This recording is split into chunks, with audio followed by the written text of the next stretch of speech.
Olá, sejam todos bem-vindos para mais uma aula do Pré-ENEM. E nessa aula de hoje nós vamos falar um pouquinho sobre o cubismo.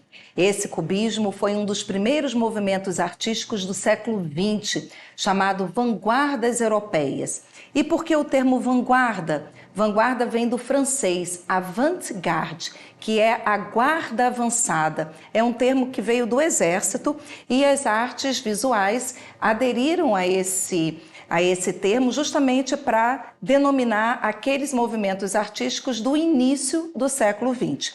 Foram movimentos super importantes, enquanto no século XIX, século XVIII, os movimentos artísticos levavam 50 anos, 100 anos para se desenvolverem. Agora, no início do século XX, eles levam às vezes 2 anos, 1 ano, 6 meses. Tudo começou a ficar muito mais rápido, muito mais acelerado. E, obviamente, esses acontecimentos foram por conta da Revolução Industrial.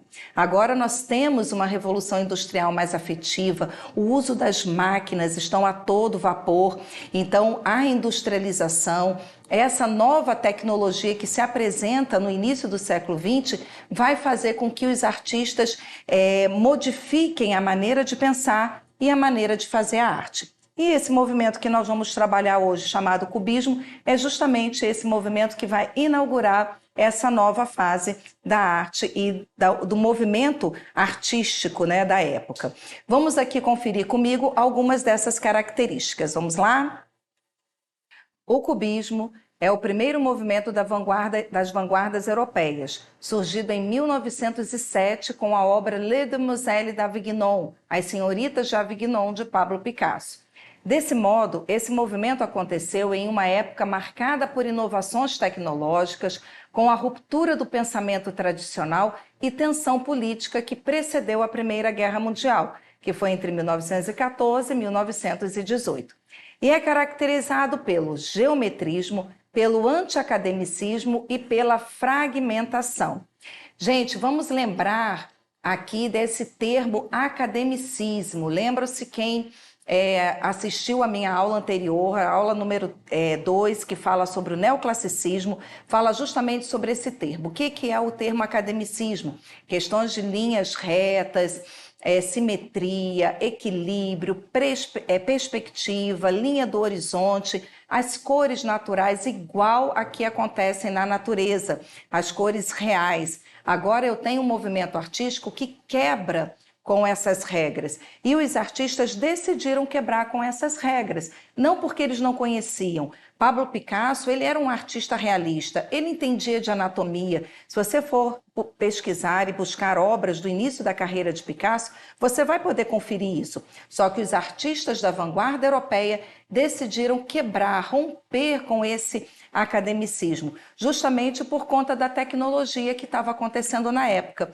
E outro fato importante era a fotografia. A fotografia surgiu no início do século XIX e agora no século XX a maioria das pessoas já tinham acesso às máquinas fotográficas. Então os artistas não tinham mais a necessidade de representar a natureza do jeito que a natureza é. Eles poderiam inovar, criar novas maneiras de trabalhar a realidade. E essas maneiras têm a ver muito com a questão da indústria. As máquinas estavam a todo vapor, então o movimento das máquinas fez com que os artistas modificassem a maneira de construir as suas telas. Então eu tenho como o cubismo esse anti-academicismo, eu tenho a geometrização, e eu tenho a planificação das formas.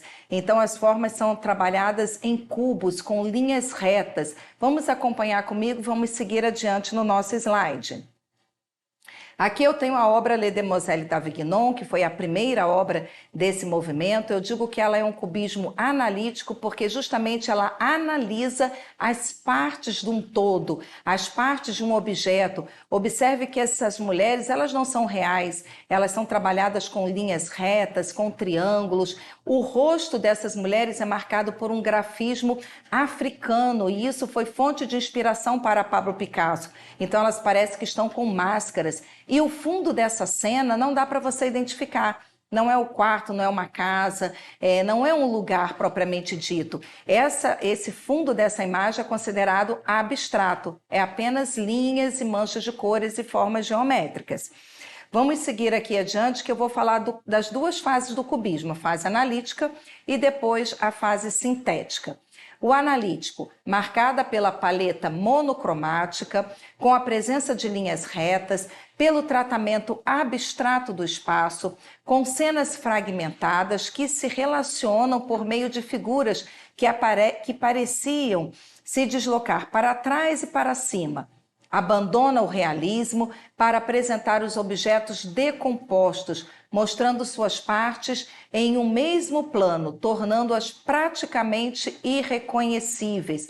Então, quando eu digo que elas são monocromáticas, é apenas uma cor e várias tonalidades. Então, a maioria dos artistas cubistas usam o monocromismo e usam a planificação. Então, eu pego um objeto e eu abro esse objeto e coloco ele todo no mesmo plano. É como se eu tivesse uma caixinha e no mesmo plano eu visse a caixinha, a parte de cima, a de baixo, a de trás, as laterais. São todas as formas do objeto em um mesmo plano. As figuras cubistas, elas são bidimensionais. Ela quebra a questão da tridimensionalidade, do espaço, da harmonia, do equilíbrio, trabalhando então justamente com essas formas geométricas, linhas, pontos e figuras em si, tanto poliedros quanto as figuras planas.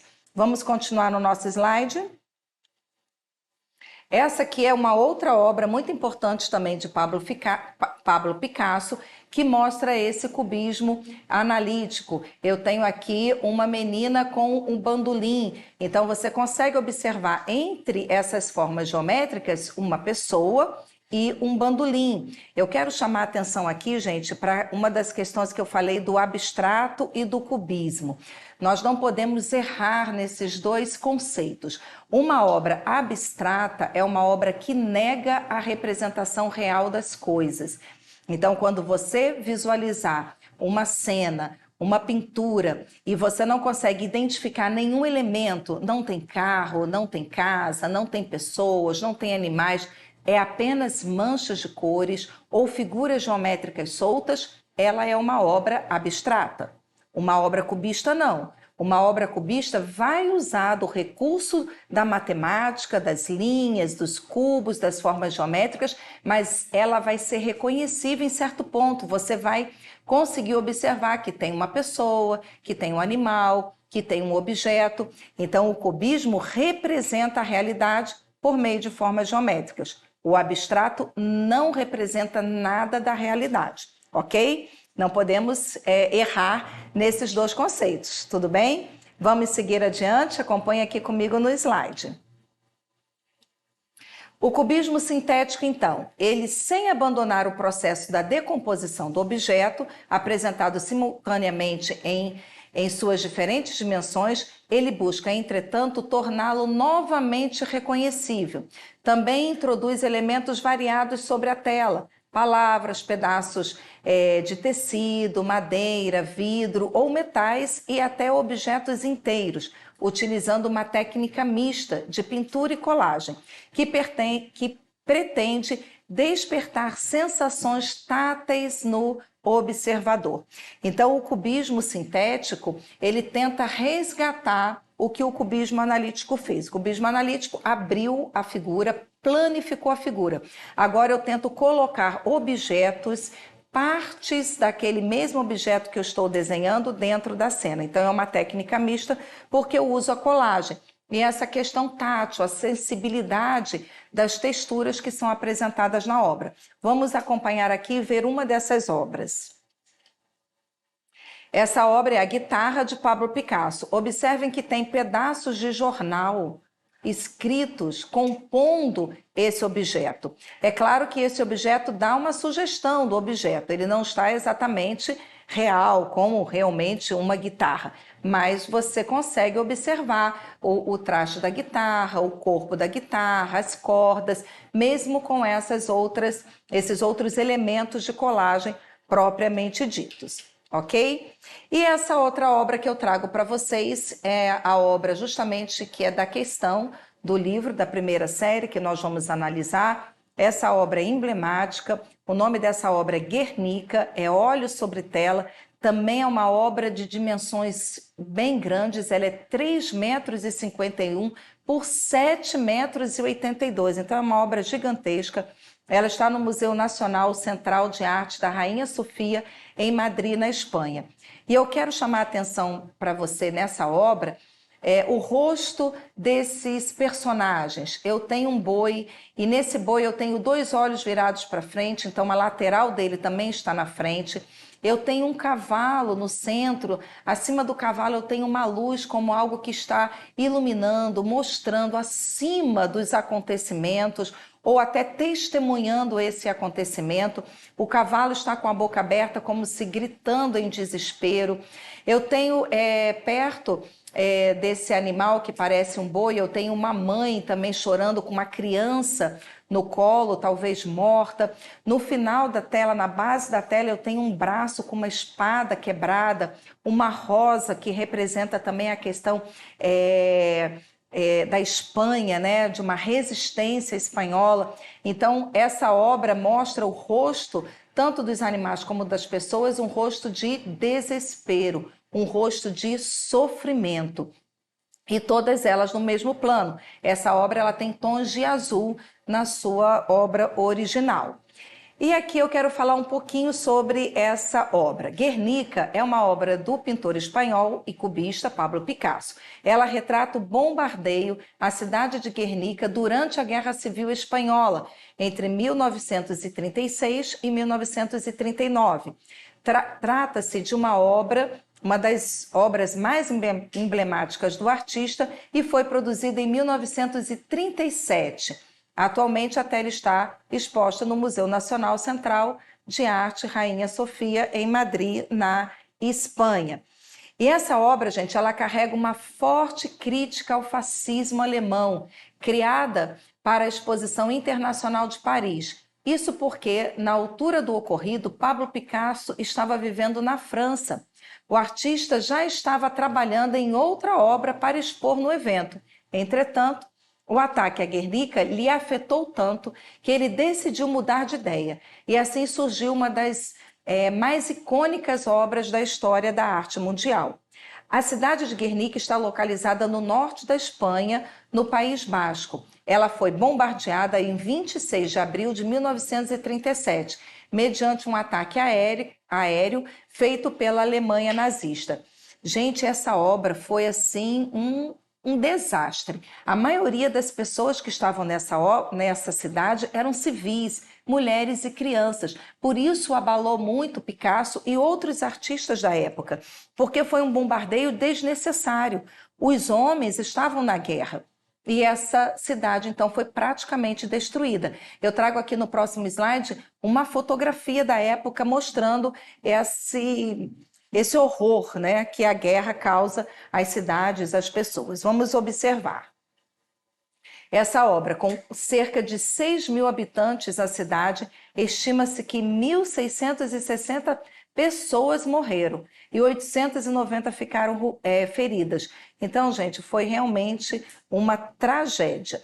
E a questão do livro de vocês, da primeira série, Linguagens e Suas Tecnologias, na página 22, questão número 2, traz a obra. Olha a legenda, lembram-se que nós falamos Pablo Picasso, Guernica, óleo sobre tela, as medidas da obra e onde ela se encontra na atualidade. Então, esse é o texto visual, né? E o texto escrito diz o seguinte: O artista espanhol Pablo Picasso criou uma obra em protesto ao bombardeio da cidade espanhola Guernica por aviões alemães, enviado em apoio a Francisco Franco, ditador da Espanha.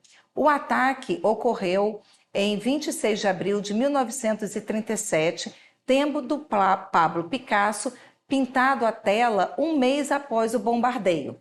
A análise da composição da obra indica que retratar simbolicamente o drama da população, o artista.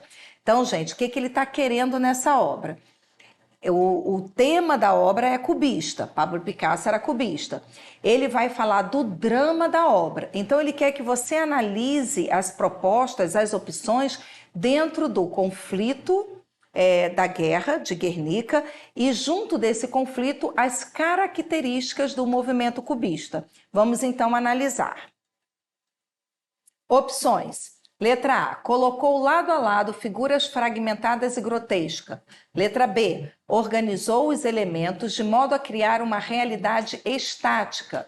Letra C. Criou uma abstração radical, impossibilitando distinguir seres e objetos. Letra D. Harmonizou a proporção das formas, seguindo padrões clássicos de beleza. E letra E. Utilizou uma perspectiva dinâmica, criando sensação de tridimensionalidade. Eu vou colocar a opção correta e vou analisar com você as outras que estão erradas. A opção correta é a letra A, por quê?